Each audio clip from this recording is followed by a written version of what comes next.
E aí galera da ST66, tudo tranquilo? Pois é, a gente está voltando aí com as aulas, né? E essas próximas videoaulas serão das aulas do dia 2 e 6 de abril, né? As aulas da semana que vem.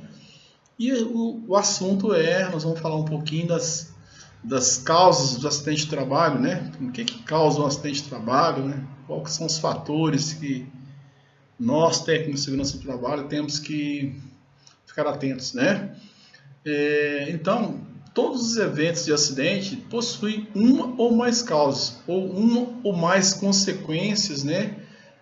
Com relação ao acidente. E a prevenção de acidentes, né, consiste em eliminar essas causas e evitar, assim, a sua ocorrência. Então, não adianta você querer tentar achar. Você pode até determinar uma causa imediata, uma causa básica, uma causa essencial, o que for, mas geralmente o acidente ele vai ter várias causas, né, que precisam ser tratadas. Por exemplo, se uma pessoa sai de casa atrasada e atravessa um sinal vermelho e é atropelado, né? Qual que é a causa do acidente? Né? A causa imediata vai ser lá, a causa básica, a causa imediata vai ser lá. Ele avançou o sinal vermelho e foi atropelado, né? A causa do acidente seria o avanço do sinal vermelho. Mas você tem que se perguntar o porquê o que levou ele a avançar esse sinal vermelho. Ah, tá ok, ele brigou com a namorada no dia anterior, dormiu tarde ou foi para alguma balada e chegou tarde, acordou atrasado, saiu correndo, né? E avançou o sinal vermelho. Então, antes do evento, lá na frente, eu tenho outras causas aqui atrás que precisam ser analisadas, né? Que às vezes sai do evento do dia a dia para entrar no subjetivo, né? No comportamento da pessoa. O que levou aquela pessoa, aquele empregado, por exemplo, a atravessar aquele sinal vermelho, né? Então, tem vários fatores aí que vão culminar com aquele acidente de trabalho. Então, essas causas aí, né, que não são as causas, a causa imediata, a causa raiz, a causa básica que for, elas devem ser analisadas porque elas estão dentro desse contexto do que provocou o acidente, né? Então, quando o empregado ele sofre um acidente ou vem a sofrer um acidente, existe um histórico de sair para trás, né? O que a gente tem que analisar, o que ele fazia no dia anterior, né? Ele recebeu orientação sobre essa atividade, o que levou ele a operar a máquina de forma errada, tem procedimento. Então, existe N fatores que poderão provocar um acidente. E um acidente mal analisado, com certeza, outros acidentes semelhantes serão encontrados, né? Serão ocorridos, né? Então é importante que se faça uma boa investigação, que você determine as causas do acidente, né? E não se preocupe em somente achar uma causa, porque geralmente o acidente de trabalho ele tem outras causas, né? Que vão provocar causa primária, causas secundárias, né? E outras causas que vão desencadear aquela atitude do empregado, do trabalhador, por exemplo, o exemplo que eu citei, em atravessar um sinal vermelho, né? Bom, os acidentes de trabalho, geralmente, eles decorrem de 4 causas básicas, né? Ou seja, os atos indevidos dos empregados ou atos inseguros, as condições inseguras, as falhas administrativas e o fator pessoal de insegurança. A gente vai falar um por um, né, comentar o que são essas causas básicas, né, para vocês terem a noção o que pode causar um acidente. Por exemplo, a primeira causa, o primeiro fator de acidente de trabalho aí é os atos inseguros. O que é o ato inseguro, né? São todos os procedimentos do homem que contrariam as normas de prevenção de acidente. As atitudes contrárias aos procedimentos e às normas de segurança que o homem assume, né? E pode ser ou não de forma deliberada, né? Ou eu faço um ato inseguro consciente ou inconsciente. Ah, a segurança não está aqui na área, não vou usar o EPI, ele não está aqui para cobrar. Então, ele fez de forma consciente, deliberada. E às vezes ele pode estar fazendo um ato inseguro também por falta de informação, por falta de treinamento. Então, o ato inseguro é o primeiro fator de acidente aí, né? Primeiro fator que pode causar acidente. E o ato inseguro, ele tem a ver com o comportamento da pessoa. Ato inseguro tem a ver com pessoa, com comportamento. E eu posso falar com vocês, com toda a minha experiência que eu tenho, que 80% dos acidentes hoje estão voltados pela falta de comportamento. Né?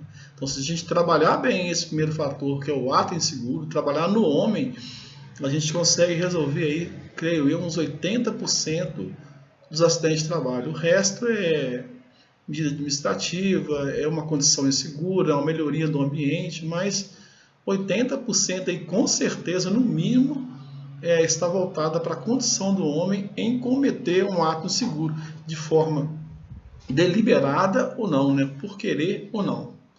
Tá, então eu vou dar alguns exemplos, né? Vou citar um rol aqui de tipos, né? De atos inseguros. Primeiro, ficar junto ou sob carga suspensa. Né? Às vezes a pessoa, ou ele pode saber ou não pode saber, mas o fato dele estar debaixo de uma carga suspensa, a carga podendo cair sobre a sua pessoa, ele está cometendo um ato inseguro. Colocar parte do corpo em lugar perigoso. Né? Tem uma prensa, ele enfia a mão dentro da zona de perigo. É um ato inseguro. Operar máquinas ou equipamentos sem habilitação. Imprimir excesso de velocidade ou sobrecarga. Lubrificar ou ajustar máquina em movimento, né? Com a parte perigosa em movimento. Improvisar ferramenta manual. Alterar dispositivo de segurança. Não usar EPI. Deixar de seguir as orientações dos superiores, brincadeira e exibicionismo, excesso de confiança, preparo insuficiente para o trabalho. Então, são exemplos de atos inseguros ou atos inadequados, né? Cada um pode falar da forma que quiser, mas o mais usual é o ato inseguro. Vocês podem perceber que advém aí do comportamento, né? Ele se expor, ele colocar a mão, ele ficar debaixo, ele operar uma máquina em movimento. Então, depende muito da pessoa, né? Ela que vai provocar o ato inseguro. Bom, então o primeiro fator, né, que pode causar um acidente é o ato inseguro. E o segundo fator são as condições inseguras. O que são as condições inseguras? Né? São circunstâncias externas, né, que dependem, incompatíveis ou contrárias, né, com as normas de segurança, podem ser descritas como deficiências, defeitos, irregularidades técnicas da empresa, no local de trabalho, que constitui algum tipo de risco para a integridade física do trabalhador ou do empregado. Né? O que é uma condição insegura? A condição insegura, ela advém do ambiente de trabalho. Por exemplo, uma falta de corrimão na escada é uma condição insegura. Um piso escorregadio é uma condição insegura. Um buraco no piso é uma condição insegura. Uma máquina trabalhando sem proteção é uma condição insegura. Uma máquina trabalhando com excesso de velocidade é uma condição insegura. Um equipamento trabalhando com pressão elevada é uma condição insegura. Então, a condição insegura, para ela acontecer, ela está voltada mais para a máquina, para o meio ambiente, para o processo. Ela não tem a ver com a pessoa, o trabalhador. Então, o ato inseguro, sim, a condição insegura tem a ver com o meio ambiente. Bom, então falamos dois, né? O terceiro, que é um pouco mais complexo, né, que é um fator de causa de acidente, é o fator pessoal de insegurança. Né? O que é isso? Fator pessoal de insegurança. É qualquer fator externo que leva o indivíduo a praticar um ato inseguro. Uma característica física e psicológica, né? Uma depressão, uma tensão, uma excitação, uma neurose, né? Problemas relacionados com com preocupações com necessidades sociais, família, educação, alimentação, uma dependência química, né? Pode gerar aí um fator pessoal. Ou de formação cultural, né? Através, permite a que ele cometa atos inseguros. Então, o fator pessoal está muito ligado ao ato inseguro, porque é um estado que o empregado está que vai fazer com que ele negligencie uma norma, que ele cometa um ato inseguro. Então, um empregado que ele está vivendo um momento, por exemplo, de depressão, ele não vai estar muito ligado às normas de segurança, aos procedimentos, e ele vai fatalmente cometer um ato inseguro, vai deixar de fazer uma checagem no equipamento, não tem ânimo. Então, todo aquele fator, né, empregado que dormiu mal, às vezes vai executar uma atividade em altura, não está fisicamente ou psicologicamente preparado para executar aquela atividade de risco. Mas o fator pessoal de segurança, o fator complicante aí é que você tem que ter uma sensibilidade, principalmente os supervisores, né, de entender o momento daquele trabalhador, o momento daquele empregado, né? Porque se ele chega mais exaltado, se ele chega nervoso, se está com problema em casa, isso pode desencadear um acidente grave, pode parar a produção, pode gerar, como nós vimos lá anteriormente, custos de acidente de trabalho, né? Então é importante que o supervisor, às vezes o técnico de segurança, tenha essa sensibilidade. O empregado não está bem, não pode executar atividade perigosa. E um dos momentos que a gente observa muito esse tipo de comportamento do empregado, né? Um deles é no DDS, né? Quando você faz o diálogo de segurança, você consegue sentir como é que o empregado está. Então é importante você conhecer a sua equipe, conhecer as pessoas, né? Fazer uma análise comportamental quando for executar uma atividade de risco, um trabalho em espaço confinado, um trabalho em altura, para ver se aquela pessoa realmente ela está em condições de executar aquela atividade. Se ela não vai expor a si própria ao risco ou às pessoas. Então, fator pessoal de segurança, a gente no Brasil não trabalha muito com isso, né? Às vezes, algumas empresas têm aí a profissional psicólogo que vai dar assistência quando o empregado está no momento ruim, mas muitas empresas não atentam para isso. E realmente, a maioria dos acidentes está voltada para esse fator pessoal de segurança. Por isso que o empregado tem que trabalhar tranquilo, tem que dar todas as condições para que ele trabalhe e ele não se acidente, né? Então, nós vimos aí que são 3 os fatores que provocam o acidente: o ato inseguro, a condição insegura, o fator pessoal de insegurança. E o outro fator são os fatos catastróficos, né? Que são fenômenos da natureza onde se enquadram os terremotos, maremotos, vulcão, relâmpago, enchente, né?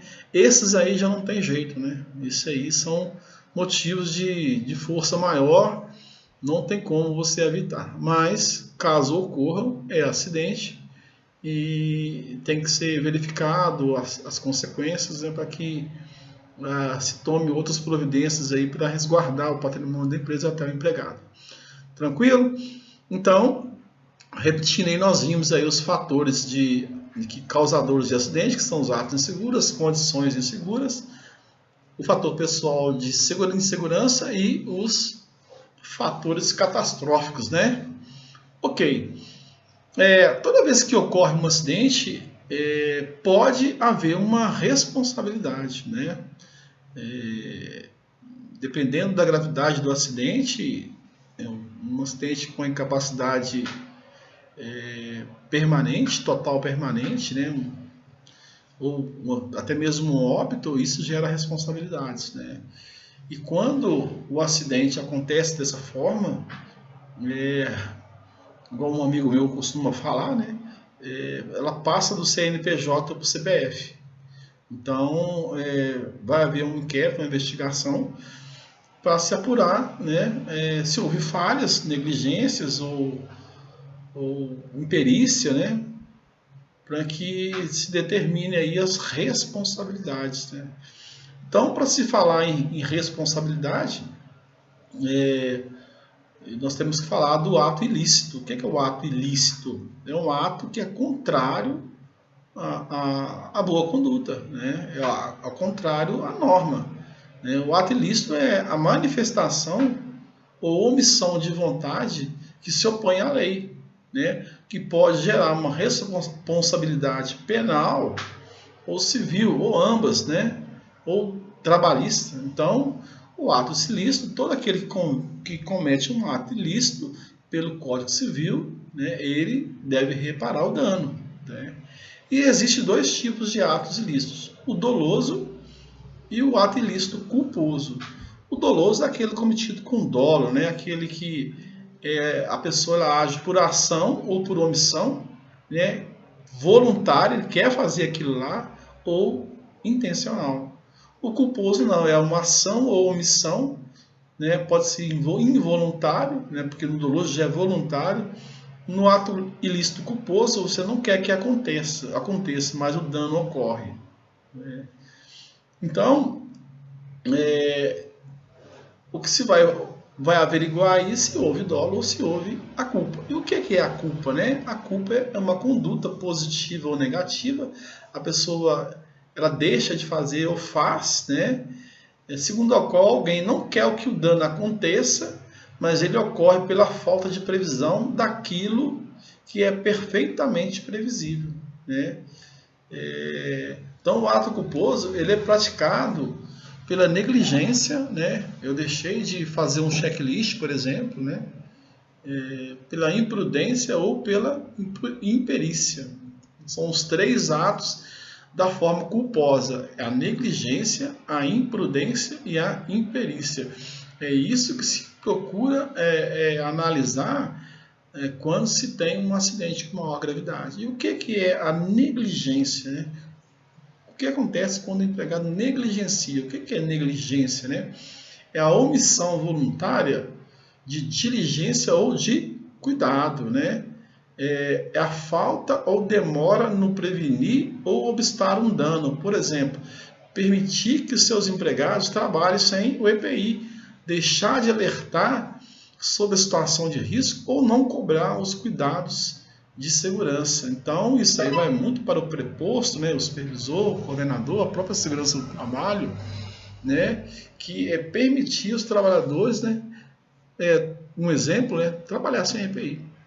Então, eu estou negligenciando uma norma que a minha obrigação era cobrar o uso da EPI e eu estou agindo de forma culposa, né, achando que aquilo ali pode acontecer ou não. Eu sei que pode, mas pode ser previsto um dano ali e a supervisor, coordenador, o segurança do trabalho não fazem nada.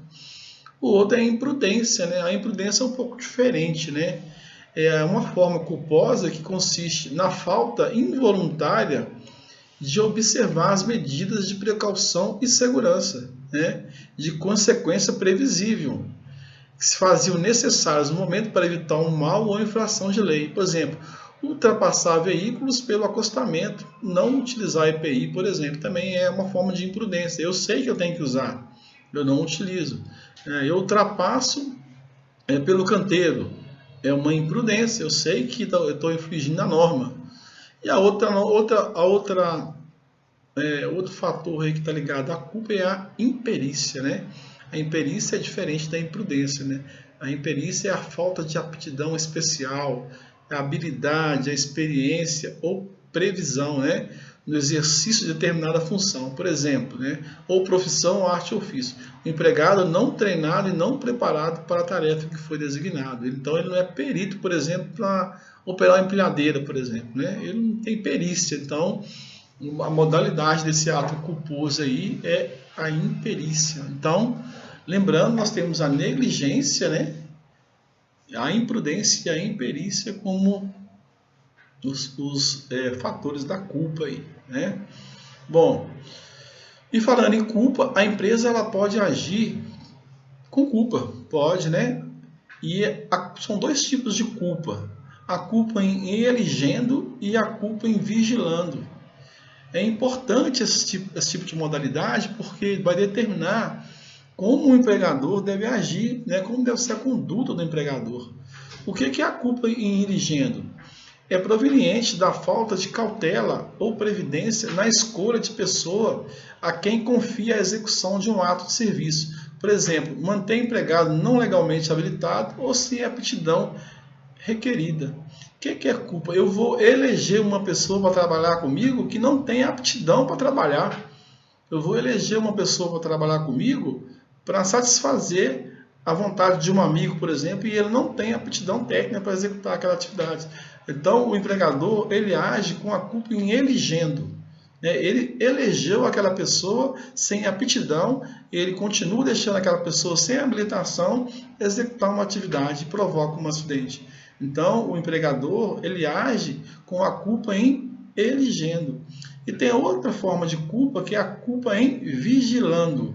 É aquela ocasionada pela falta de diligência, de atenção, fiscalização ou quaisquer outros atos de segurança do agente no cumprimento do dever para evitar prejuízo a alguém. Por exemplo, a empresa de transporte que deixa o veículo sair desprovido de freios e causa um acidente.